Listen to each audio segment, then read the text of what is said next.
Good evening and welcome to Momentum Chat. I am your host, Majida Bay. And let me ask you this question. What does it take to truly be free?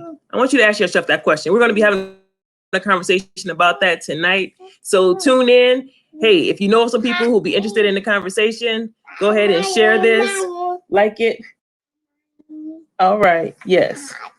Yes. All right. We'll see you shortly.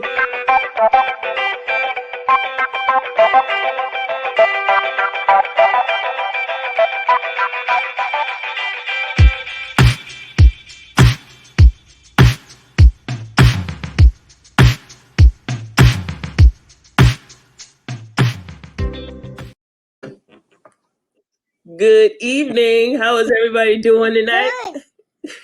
I'm great. Good to see you. Oh my goodness. Hi. Hi, beautiful. I'm not sure what that means. You gonna say hi? Hi. Hi. Hi, guys. Oh my goodness. Guys. But hey, Yeah, she got to see dinosaurs. Yeah. You talked about freedom, So, and I think you're displaying freedom right here. So this is pretty cool. Yeah. Source. Dinosaurs. All right, there's not gonna be any dinosaurs on this show. I'm sorry. Oh my goodness. Dinosaurs. Like she wakes up and the first thing she wants to watch is dinosaurs. Cool. Rawr, rawr.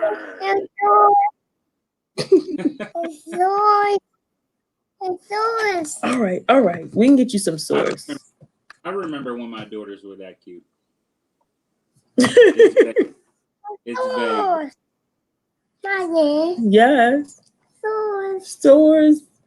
I know, but this isn't the swords time. You got to make sure you save this video so we can play this at her wedding.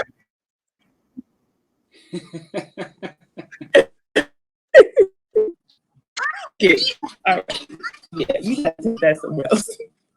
Oh, he just takes the phone, takes over. Anyway, how you doing tonight, John?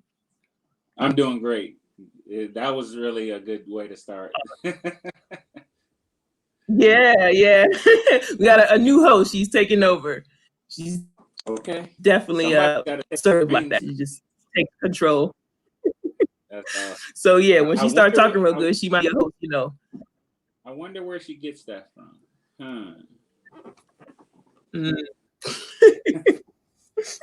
No comment. Yeah. So welcome everyone. Welcome to chat. Your host Majida Bay, joined again by my mentor, professional, 19 years of experience, Mr. John Epting out of Virginia Beach area. Appreciate you being on tonight, John, as always.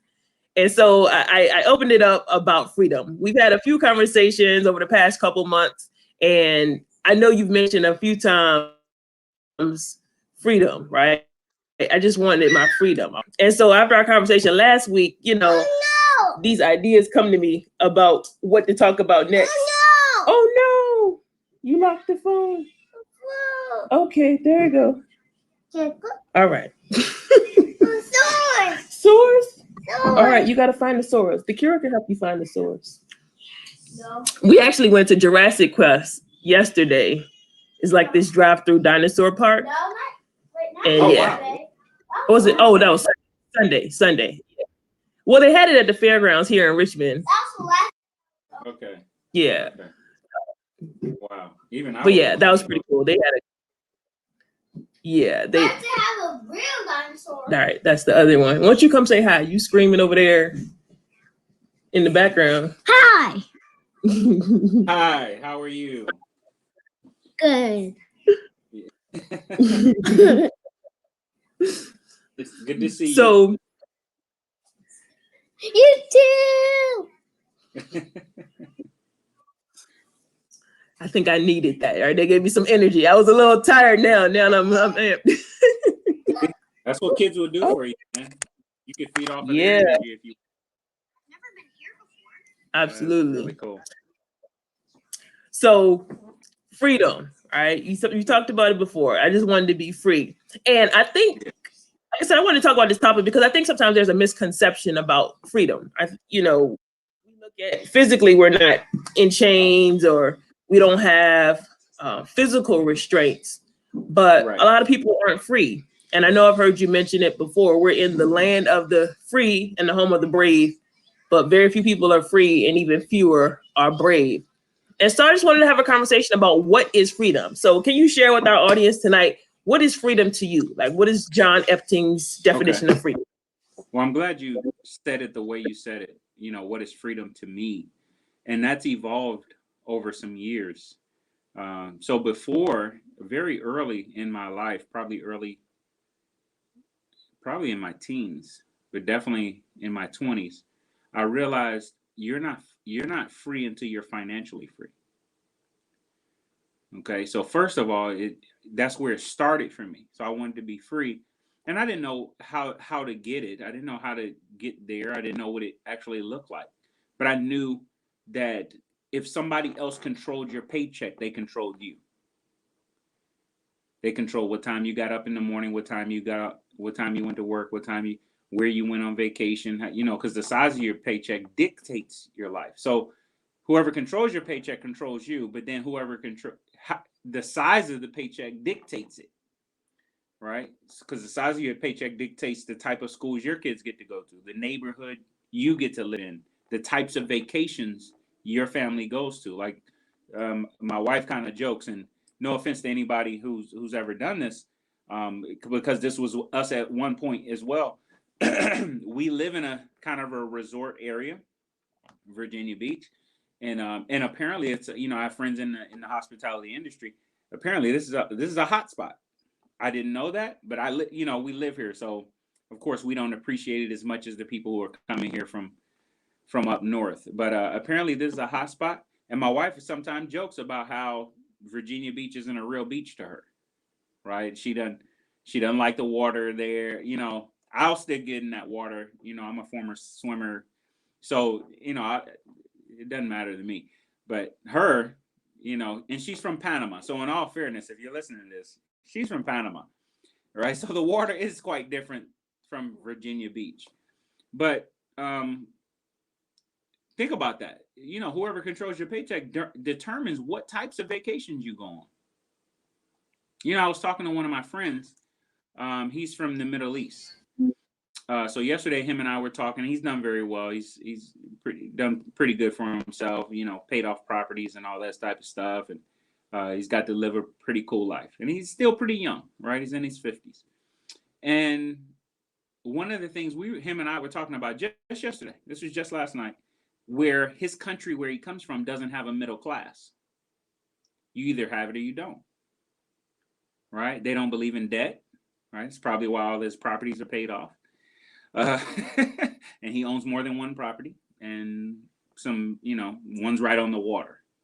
I'm just going to say it that way. So that's the type of thing. So there's different levels of freedom, I also believe, but it started with the financial part, right? You're not free till you're financially free. Now that financial part, once you're financially free, now you can actually be free of thought.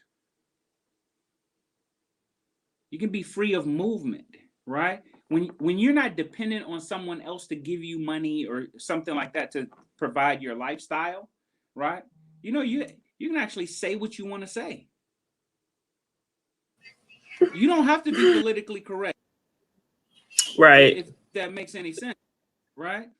Because I believe political correctness is killing us, right? We got people out here doing crazy stuff, hurting themselves, and nobody's allowed to tell them, "Hey, you're hurting yourself." All due to political correctness. And I don't know about many people listening. I've always, and now even more at 49 years old, I appreciate the men in my life who say the stuff that I don't want to hear. I appreciate them a great deal now, right? But that's how you end up getting your freedom with that level of maturity. Because if you don't have maturity and you get free, you could probably end up being a slave again. So, Wow. I believe it starts with No, me. Yeah. And I can financial give many freedom. other examples. And so, Yeah. no, absolutely. And so for you and your family, you said so would you say that you are free, like free of thought, free financially? If we had to put it in a percentage, I'm probably 80% free. Okay. You know, but part of that is just me. I don't want to. I'm an introvert. Like for example, if you, in order to know my political opinions or something like that, you got to ask me. And the first thing that'll come out of my mouth is, "Are you sure you want to know?" If you want to ask my opinion on even spiritual things, I mean, most people know, where I stand. But if you wanted to get specific on a topic or something, I'm probably not soliciting and giving it to you outright. You probably got to ask. And so that's where I say that other 20% is. The other 20% is I'm not just, reckless abandon. But I'm free to the point that I don't care if I lose business because of my beliefs and because of my disposition or my position on a topic. Because at this point in my life, the things if I don't know something, I'm confident in telling you I don't know that. But the things I know, I'm certain of, and I'm articulate enough to break it down to you. Yeah. Yeah, without mentioning a sound bite or something I saw on CNN or Fox or anything like that. I'm articulate enough because before I even come to, I don't have a knee-jerk reaction to most things that's happening in the world. Most people will see something on TV or on, CNN or Fox or something like that, and they have a knee-jerk reaction, and they've already you don't even have the whole story. You don't even have the full picture. You don't have, but that comes with maturity. Yeah. Immature people do that. Immature people get a sound bite and fill in the story, and it's normally based on them. It has nothing to do with what happened or those people, right? Matter of fact, let me say that to the audience too. Sometimes the way people think of you has almost nothing to do with you. It's mostly to do with them. That's a cool point, because how much would you say knowing yourself impacts you being able to be free? Oh my gosh, you will never get free if you don't know you. You won't. It's not going to happen. Nobody can buy your freedom out if you don't know you. Seriously. And see, it's easier for an introvert to say that though, because we're cool with spending time with ourselves. See, you know what I'm talking about too, right? As introverts, we're so comfortable having dinner alone, going to a movie theater alone. I'm so comfortable doing stuff like that. I just did a 13-day road trip. Everybody thinks I'm nuts for doing this too. But I just did a 13-day road trip and just got in my car and just drove by myself. I got to stop when I wanted to stop. I had to wait for somebody else to tell me they got to go pee. I mean, don't get me wrong. I miss my wife and daughter a great deal. While I was gone. That was weird for us. We don't do that. That's not us. We like being around each other. But as an introvert, it's pretty freaking awesome, man. Right? Yeah. With me. Matter of fact, can I say that to your single people who are on here? Before you go looking for somebody else, can you date you? Can you get to know you? Yeah. Can you fall in love with you? I don't believe there's such thing as falling in love. You just love or you don't, right? But can you love you? Can you understand you? Can you understand what makes you tick first because you need to be happy yourself. It's not my wife's job to make me happy, and nor is it mine to make her happy. So we're just weird in that sense. But yeah, knowing yourself plays a huge part in becoming free in many different things. Like I said, again, free of thought. Being free of thought is actually a little bit more important than being financially free. But then you can't really get there without, having resources. Think about this. Think about this. You might have a specific political opinion, religious opinion, whatever you have, right? And you may or may not be able to say it or talk about it or express it or live it if you're concerned about someone else providing your lifestyle and feeding your family, right? So when I talked about freedom years ago when you first met me, when I talked about my naval career, I didn't like the idea. I love the Navy.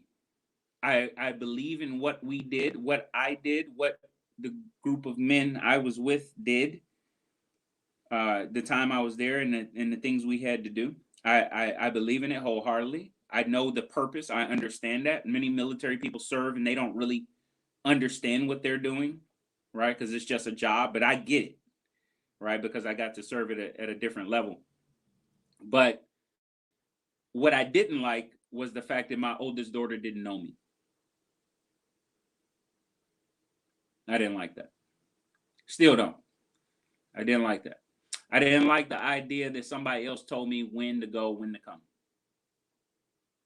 Still enjoyed my time, still understand what we were doing, understand the necessity of it.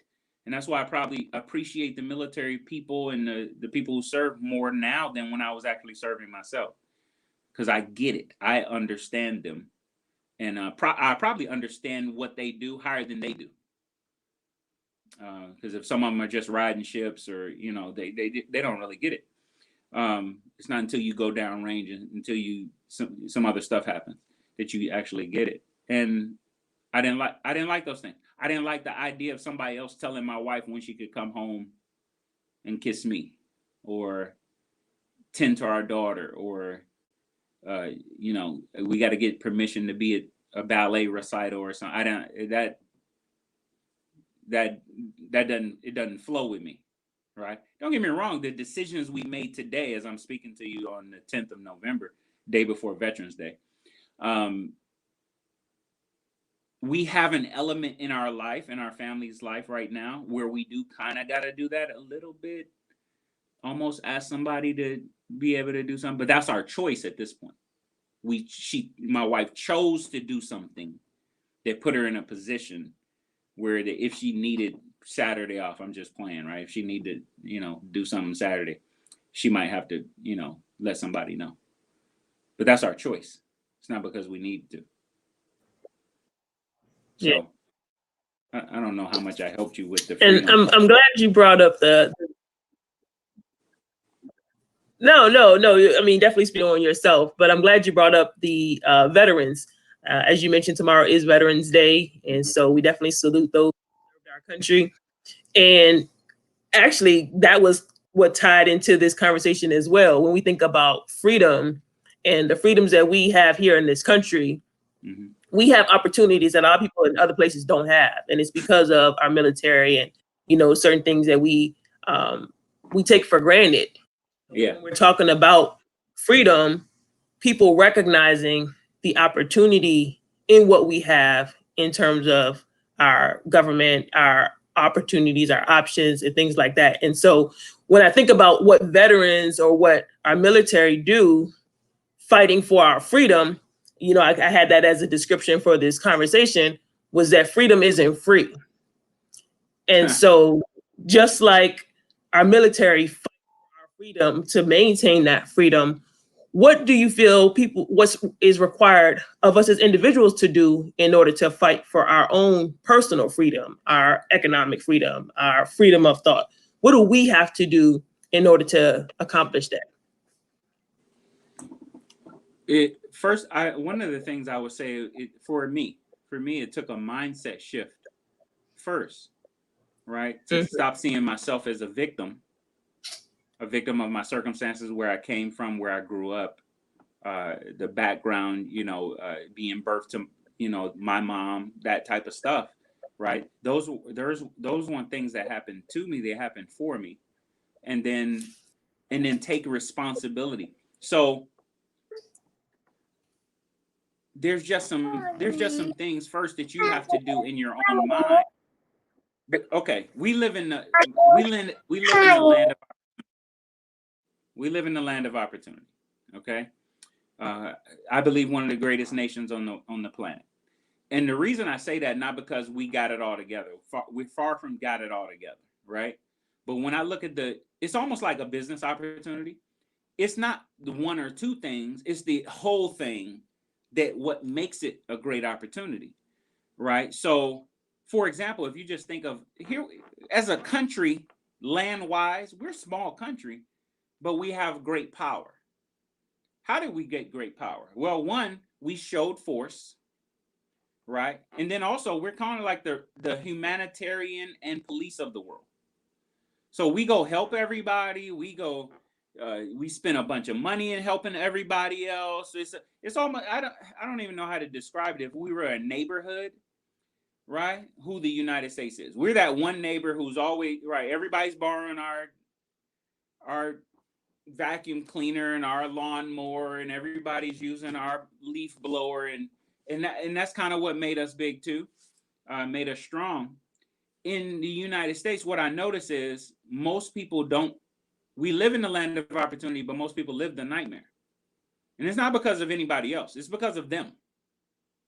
Like if you're listening to me right now, you're the issue. It's nobody else. It's nobody else. Listen, I know everybody wants to tell me that there's all these other barriers and well, you don't understand. What? Dang, I'm living proof that that's not necessarily true, right? It's funny how I can see people who come here from another country. Actually, one of the guys who's coached me over years, 20 years now, right? He came here from another country, Vietnam to be exact, right? Came here from another country. His family struggled, literally lived in an apartment building across the street from my office, right? But now he's a multi-millionaire, 7-figure earner, right? Super frugal though, right? Just bought another car and stuff like that, right? I look at a person like him. He came from that, but then I see some other people who came from his same country during the same time, haven't done what he's done. What's the difference? They both had the same opportunity. They came to the same country. Right. And then some people would like to tell me, well, the United States aren't that great. Why so many people trying to get in here? Thanks. I mean, seriously, I mean, that's a real question. And that's something I've even spoke to in reference to my in-laws, right? Because I'll joke with them and it's just a joke, right? But there's some seriousness to it, right? How you come to another country, like, for example, I spent time in the military, right? And hopefully I'm not taking too long, but I spent time in the military. I had refused when I was in the military that when I went to Istanbul, Turkey, or I went to Madrid, or I went to Toulon, France, I refused to eat at McDonald's. I refused to eat at Chick-fil-A, not Chick-fil-A, excuse me, KFC. There was KFCs over there. There was McDonald's. There was Burger King overseas. There's no way I'm going to their country and eating KFC. That didn't even make sense to me. But everybody was, all these little sailors, they're rushing to the McDonald's. No, I want to eat with the dude who just dropped us off in this cab. Eat. Where do you eat, guy? Right. So I went to Valencia, Spain. That was my first time having paella, which was incredible. Right. And I wish I could find somebody here to make it again that good. It's funny to me how people will come to this country, and I'm not saying get rid of your culture, but man, adapt to a degree and take on. It just doesn't make sense to me, which tells me that's where that free of thought comes from. Some people are slaves to their own cultures. Yeah, I said it. Sometimes you could be a slave to things that you thought was great, and I'm not knocking any of those things. I probably eat more. I have so many Filipino clients. I eat more Filipino food than some Filipino people. I eat Vietnamese food. I had Vietnamese food today. So I like to branch out and explore things, and right. So sometimes when you're not free, it's really because you put the chains on you. Just how I think. So in the United States, our military is doing is let me say this too. It's a lot of people who don't even get how our military is fighting for our freedom. They Yeah. don't get it. Because in their minds, we're already free. What else do they need to do? And they have no idea. It's people waiting to attack us. Some of them are here. Some of them are here. The 9/11 attacks, and of course, some people want to tell me that's a conspiracy theory and blah, blah, blah. It wasn't planned. Okay. Just to get that out of the way for the audience that wants to say that part. But the people who flew the planes into the World Trade Center, they were here. They didn't just come here that morning. They were here. They were living amongst us. Right? It's people come right here just to attack, which is, Trojan horse type stuff. Right? So it's people fighting for your freedom, and you don't even get why they're fighting for your freedom. And that's why I have a hard time with anybody who's never served in uniform, especially in a combat position, for them to say anything derogatory or negative in reference to our military and what we do and how that you don't get it. Same thing with people who don't think first responders are heroes. I've watched them in action. When you can help somebody, when you can talk a guy out of committing suicide, jumping off of a bridge not far from my office here, in my eyes, you're a hero. When you can come on the scene and somebody is unconscious and you can CPR them and get them going again, and I've seen police officers do that at an accident scene, pull somebody from a car that's actually started on fire immediately after the person was pulled from the car. And then I'm going to call it 7 feet from the car. The car's on fire. And they're performing CPR on this person. That's a hero to me. I'll give a damn what you say. That's a hero to me. And I think that's funny to me. This is what's funny to me. The very people who will call those people not heroes have never put their life on the line for anybody other than themselves. So I consider those people jokes. Sorry, I gotta say it the way I see. I'm free, so I get to say it the way I want to say it. No, I mean, I'm glad you brought up that point because, like I said, I this idea of freedom isn't free. Like it requires sacrifice. And to your point, I think a lot of people often feel entitled, especially in our country, right? We feel entitled to certain privileges, and we don't realize what it takes to maintain or to have them. We expect them, and we haven't earned it in a sense. We haven't had to fight for our freedom. We haven't had to leave a country as a refugee, for fear of our life. And so because we don't have that experience, we don't necessarily appreciate or value our freedom the way other people from other countries who come here seeking that American dream have. And so in terms of sacrifice, one of the things I know for myself is it requires a shift in your mindset about the work ethic, right? Like you got to be willing to work for it, right? It's not going to just be handed to you. Nobody's going to, just send you $1 million and you're going to be financially free. Nobody's going to take care of your family. And you've spoken about it before, that requires a level of maturity to recognize and realize that it's your responsibility. If you truly want to be free, if you are discontent with the circumstances of your life or where you currently are, you have to be willing to do something about it. And along with that, when I think about freedom, I think about happiness. All right.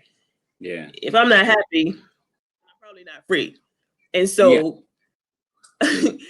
how can you choose happiness? How can you decide what? I don't know what that means. Oh, okay. I think I can with that to a degree. I want to, as you know, I'm a man of faith. I believe in Jesus Christ, and I have to say that differently. How do I choose joy? instead of happiness. And hopefully you don't mind me shifting it around. Because happiness is fleeting. Happiness deals with circumstances.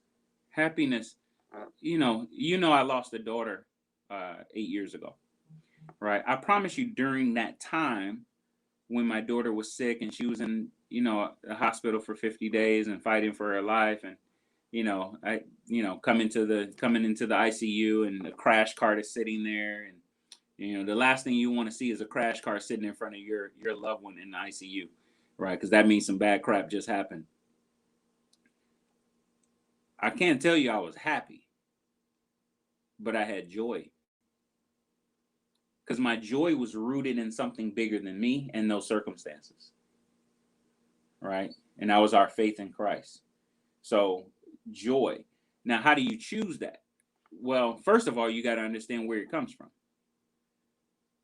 Because if you don't understand if you put it in a car, if you put it in a house, if your joy, your happiness, I'll use your phrase, if you put your happiness in a car or a job or a career or the stock market or you're in trouble. You're getting ready to have some, if you put it in a spouse, if you put it in a child, you're in trouble. You might as well just hang it up. It's not if, it's when this is getting ready to go down. Right? So I don't put my faith and hope and stuff into that stuff. Right. Right? It's just that would be weird to do. You choose that for example, my wife and the daughter and I, my wife, my daughter, my wife and my two daughters, the oldest daughter, we made a decision that when 2B was in the hospital, she was sick, she was going through that thing. We made a decision beforehand that whether she made it or not, we were going to give God glory. We were going to move forward. We were going to, my wife and I were going to stay together, because unfortunately we've seen other families who lost children, and because people mourn differently, right? We'll see a husband and wife end up splitting up, really due to their mourning, due to them mourning differently, and then them resenting each other for the way they mourn. I know it's weird, but if nobody's taught this, right, we just messed this up. But yeah, I kind of make some decisions up front in my life that if that happens, it's almost like I plan that if bad stuff happens, this is how I'm going to respond. Yeah. And then I move forward. Now, does it always work? No. But what I have noticed that because I decided up front, when some crappy stuff happened in my life, in my marriage, right? Instead of me going to what my flesh wanted me to do, I remembered that decision I made. It came back up. It was like, wait a minute, you said, it was almost like I had to hold myself accountable. Like, oh, you said if this happened, you were going to do this. Right. Yeah. So now it's like, and what's funny, nobody knows the decision I had made in my head, but I knew. Yeah. So it's almost like, I could have told myself, shut up, stupid.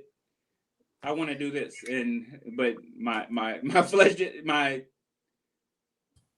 who I am as a man wouldn't allow me to do that. It was almost like I had to follow through with the decision I made. Right. And the part of that is being free too.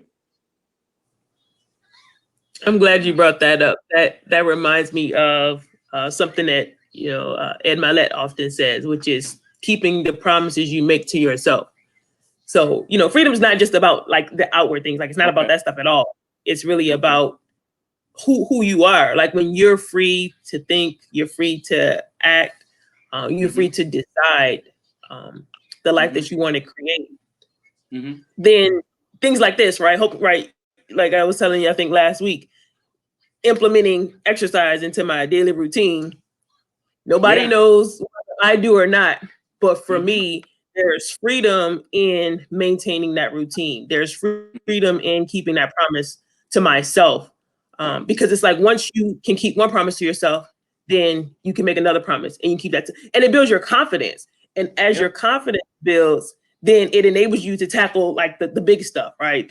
All right, now I can go tackle my debt. Oh, now I can go tackle, building wealth or creating generational wealth, right? The big stuff.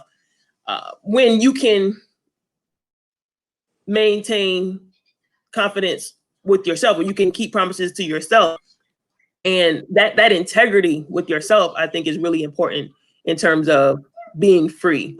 And so, it's having a part of free your mindset is so much more. Yeah, it's part of your Right. character, right? And most people think their character comes from their confidence, when really it's your confidence comes from your character, because you're keeping those promises to yourself. It's building your character. Therefore, it's creating a level of confidence in you, right?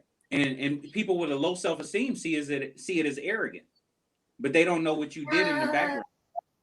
They don't know they don't know the sacrifices you made. They don't know the times I was getting up at 5 a.m. or actually one, I had some buddies who wanted me to meet them at the gym at 4:30 a.m. Right, and keeping that promise to myself and actually showing up. And then I didn't want to let them down, so sometimes I showed up just because of them. I didn't want to go. I'm just honest, right? I didn't want to go, but I knew they would be there waiting. So it's like, no, I gotta get up, right? So yeah, it's not. I mean, the last time, I'm almost 50 years old. The last time I was getting up at 4 a.m. to be at a gym at 4:30, I was serving in the United States Navy, right? I don't have to do that no more. I ain't got nobody else. Ain't nobody looking for me, right? So, well, you shouldn't be looking for me. So, yeah, me doing that now, yeah, I guess it's me, right? And me keeping a promise to myself. But all that plays a part in being free. Absolutely. So as we wrap up, I'm not going to keep us too much longer. What would you say is important in terms of, and I guess it's part of my train of thought in terms of this, is that it's important to set boundaries in order to be free. I think a lot of times we end up, like you were saying earlier, we live based on other people's expectations of us, and we're not free because of our culture, because of our family. We enslave ourselves to these expectations of other people. And so, can you speak to that a little bit about how important it is for you to set boundaries? And part of being free may mean distancing yourself, or not so much separating yourself, but no, creating boundaries. I totally get where you're going with this. And one of the reasons I get it is because I told you I took that 13 day road trip. And it got inspired some years back from a book I read. So the name of the book is called The Jesus Habits. Can't even remember the author's name right now. It's on my phone. But it has 30 chapters, right? And so you can actually read the book in a month, read a chapter a day, right? The very first one says seclusion. One of Jesus's habits was seclusion. He knew how to get away. He knew how to detach himself from everyone, including the people he had to lead, if that makes any sense. So, and I'm sure we all would agree Jesus was free, right? Because he was 100% man and 100% God. In doing that, let me back up. I believe people have to first, and it's going to be hard, especially in our culture today. You have to get out of being an approval addiction, right? Most of us are approval addicts. We're constantly looking for everybody's approval. For example, it's people here on Facebook and stuff. They're constantly looking at how many likes they get, how many loves, how many shares, how many, right? And don't get me wrong, if it's a business for you, that's great, and you're growing your business, awesome, do your thing, right? But it's some people who it's not a business, and they're just approval addicts. you can't be free if you're constantly seeking the approval of other people. You're a slave. You're a slave to them. Here's another one. So approval addiction. You gotta free yourself of approval addiction. And Steve Sabo says the way you do that is systematic desensitization. So systematically, you have to desensitize from getting accolades and rah-rahs and from everybody, really. Otherwise, you're not free. And you never will be free. So that's a big one. That's a huge one. And in doing that, then you become free. And then you can set those boundaries, those healthy boundaries where it's okay to say no. Like some people in my life, like you would know, I have a master's degree in no. I have a doctorate in no. I have no problem telling anybody no. My wife hates it, right? Because in her mind, I'm never supposed to tell her no. And most of the time, the no she gets is joking because she's gonna end up getting whatever it is she asked for. So that's just how that works, because that's what I want for her, and I'm free to do that. But yeah, I have a doctorate in no. I have no problem telling anybody no. And if we ranked it in the world of people who I love and care about, nobody's exempt to my no. They're getting it. I just because I and don't get me wrong, I'm still not good. I'm still not the best at setting boundaries. Sometimes I overextend myself. You know, people want to do things for me, or they want me to be involved in things. And I'm constantly thinking about how it's going to impact someone. How is it going to affect them? Is it going to be great for them? Right. So people ask me to speak at these things and stuff. And sometimes it's a day I don't really want to do it, but because of the audience or who might be in that audience or how we may be able to help them, I do it, or I extend myself to do it. And so I'm still not good at it. And that's why I have my wife too. Sometimes she sets that boundary for me. She'll say, nope, he can't do it. And for some reason, nobody questions her when she says no. But yeah, people are trying to coerce me. John, come on, because they know I have this huge soft spot in my heart. So they'll manipulate that soft spot because, they know I want to help people. But sometimes the best way to help people is to help yourself first. You ever notice you get on a plane, they always say, put your mask on before you help anybody else? Before you help your child. Think about that for a second.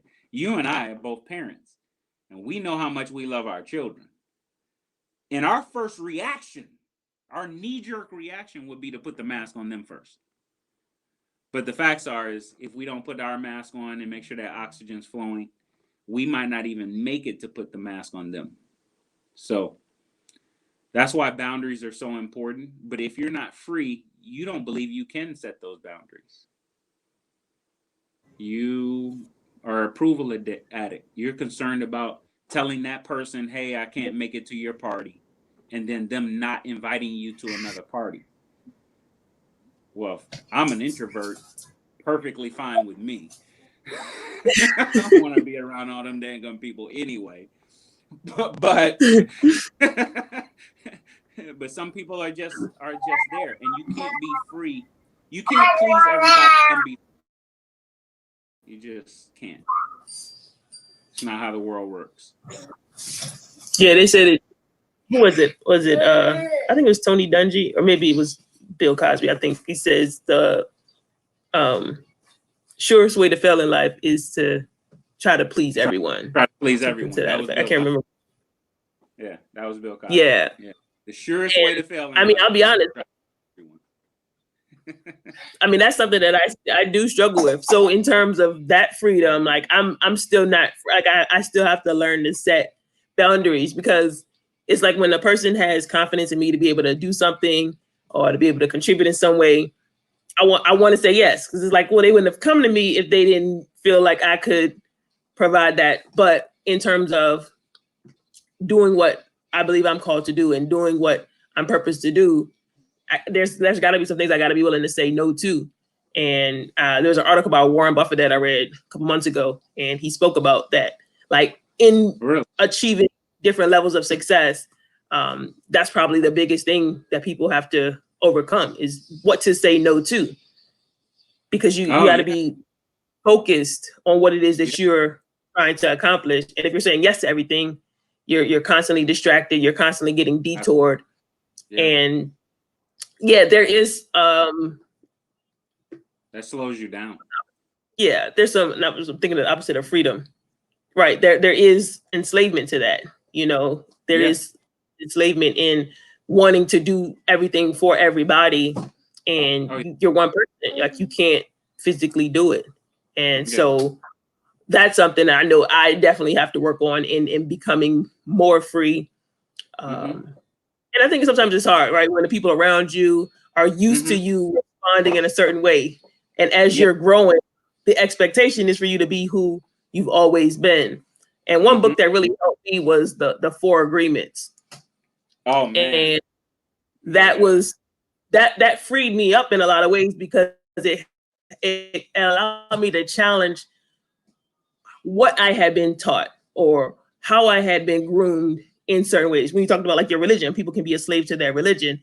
That was Yeah. one of the books that was like, wait a minute, I didn't choose my religion. I accepted it, but I didn't necessarily choose it. And so Mm. in Mm. choosing it, right, making a decision later in life that I was going to choose to walk out this particular faith or live a certain lifestyle, making that a Mm. conscious choice, not this what my mom and them always done. This is all, I never question it. And something that I learned growing up was not to, right, like just accept what's given to you, even if it comes from Mm. your parents, even if it comes from your faith. Like don't just accept it. Like my father always taught us to question and Explore. challenge what we were taught, Yes. to know it for yourself. Yes. Right? It's one thing to accept something somebody else told you, but it's another thing to know it for yourself.